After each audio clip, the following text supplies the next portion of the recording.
Ce dimanche, des milliers de personnes se sont réunies à Budapest, en Hongrie, pour protester contre les restrictions imposées à cause de la pandémie. Depuis le 11 novembre, le pays est soumis à un couvre-feu de 20h à 5h du matin et les rassemblements de plus de 10 personnes sont interdits.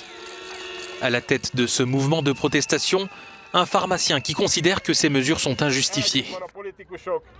Nous en avons assez des jeux de politiciens. Nous voulons reprendre notre vie en main.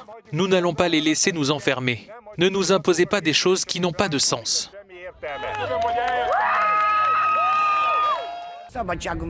Je suis limité dans ma liberté, sans parler des enfants. Ils ne peuvent pas aller à l'école.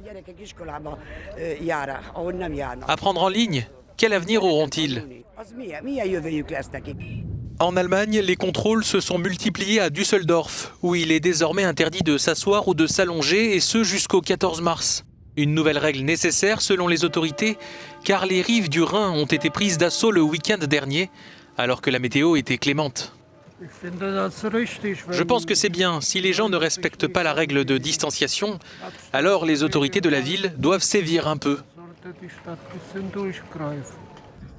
Des scènes similaires ont été constatées à Paris à 18h ce dimanche pour inciter les habitants à respecter le couvre-feu. Des patrouilles ont été organisées sur les quais de Seine.